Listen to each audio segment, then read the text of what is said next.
Welcome to The Clean Slate with your hosts, Daniel Garza and Carson Phillips, providing you with movie news, reviews, and more.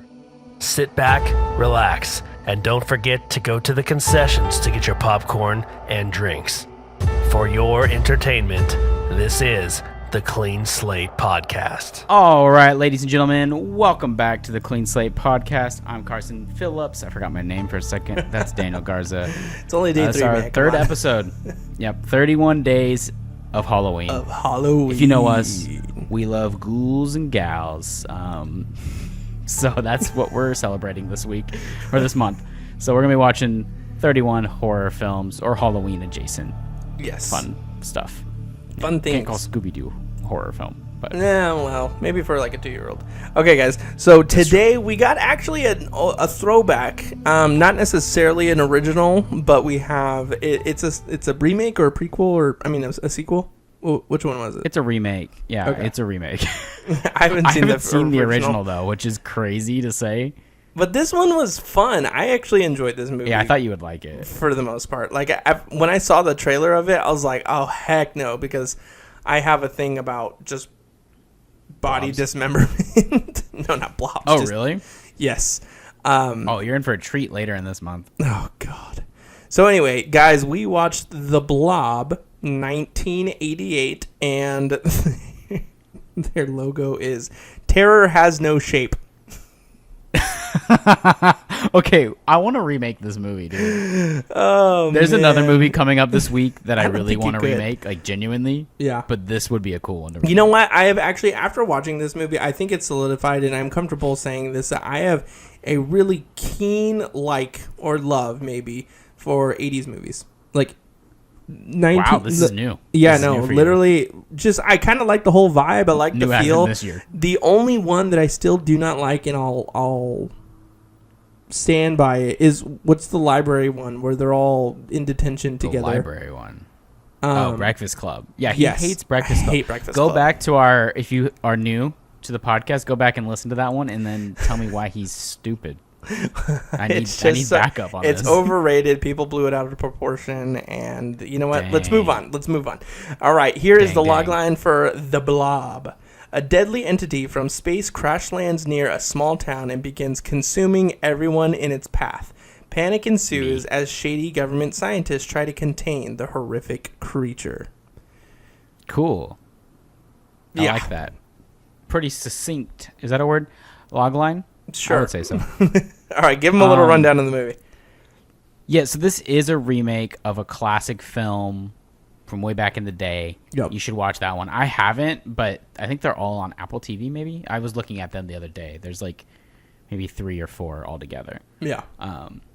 But yeah, so this kind of plays on the idea of that, except for it makes it to where the people melt when the blob gets them. Mm-hmm. And essentially that's it. There's an alien asteroid. It starts blobbing on people. It's pretty grotesque. Yeah. A lot of cool practical effects. And something to note, I have a good Letterboxd review on this if you guys want to follow me. Link in the description. But basically, the 80s had a lot of remakes of classic horror films that these remakes are classics in themselves now. Yeah. So we have The Blob, The Fly, which we're also going to review later this month, Oh, what? and The Thing. The Thing is one of those movies. So if Oh, you've really? seen, that's a remake. And Kurt at Russell? the same time, yeah, that's a remake of a movie called Thing from Another World.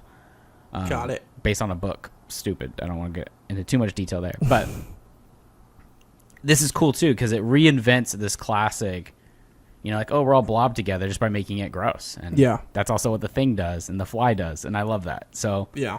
if you're into that kind of thing, you're in for a treat. So as far as likes on this one for me, again, like I've already mentioned, the vibe is awesome. Like it just kind of feels classic. Like just the stores, the costumes, and everything are very classic, iconic vibes.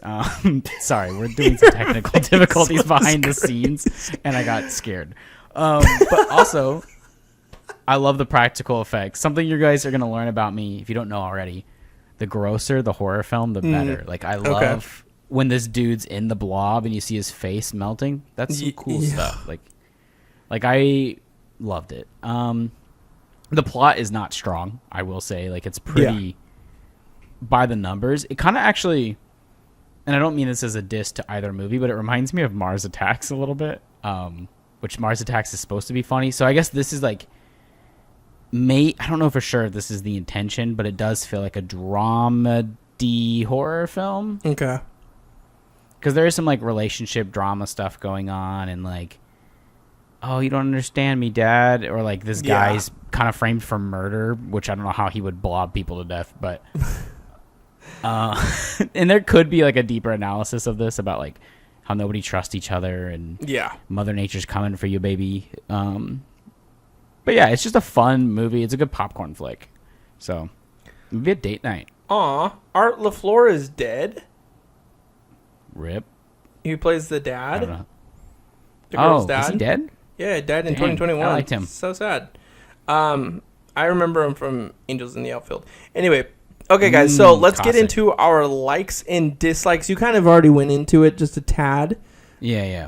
What are yours? I'm going to give my likes. So, in general, I think with 80s movies, you really just got to take it with, like, a grain of salt. Like, they were doing the things that they could in them, and it's just, like, it's more of a vibe than it is anything else. Like, just go along for the journey. If you don't like 80s movies, then, you know, just kind of stick around. Stick it around. Stick it around. So, with that being said, I thought the story... Well, this is what's funny, is just the way they piece everything together. Like, you start off at the football game, but at the same time, you have... The motorcycle thing? Yeah, you have the motorcycle guy. That's a little nuts. Trying to cross this broken bridge, but he just inevitably falls. And then I think it's... guy? Yeah, but I think it's really interesting because... You don't really know who the main character is until about like 15, 20 minutes into the movie because you think it's the football player. You don't think it's going to be who it is, yeah. Yeah, and then all of a sudden he gets got, and then you're just like, oh, okay. But dude, his chick moved on so quick. Oh, 100%. That's, you know what, that's the thing about these women. Exactly. So I really like that. I like kind of the setting of it. I like that it's a small town and that everybody's like, you know, it kind of gave me Killer Clowns from Outer Space vibes. Oh, you're right. Yeah, you're right. So I just genuinely enjoyed it. It was fun. I think, like you were saying, the practical effects is so spot on, like good. Like there are some scenes where you can totally tell there's like, with the green screen right where they're in front of it, and you can see that the blob is clearly a miniature. Jank, but I think that just makes it fun. In regards to dislikes, I think that the whole bringing in the military, bringing in the scientists, that really doesn't happen until the last like 20 minutes of the movie. And I think it's such a big thing to bring in that's like very small.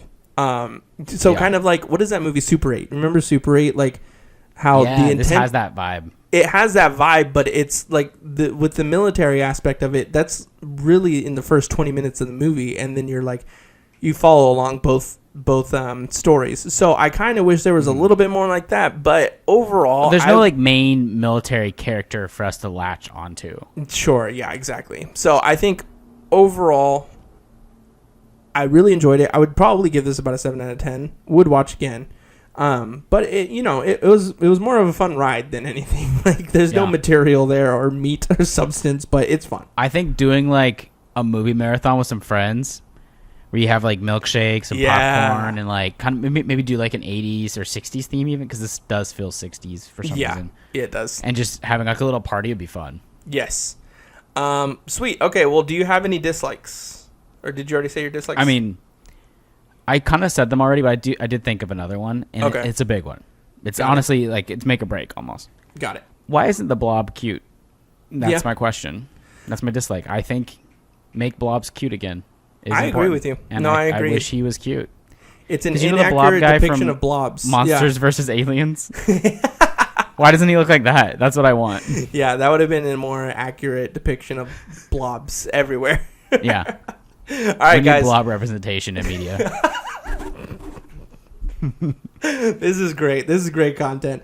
All right, guys. Well, that is going to do it for day 3 of our 31 days of Halloween, guys. We're doing it again. Yep. We have so many more movies, and this is just the beginning. So I hope you enjoyed this little 80s movies. If you haven't, I believe you can rent it everywhere.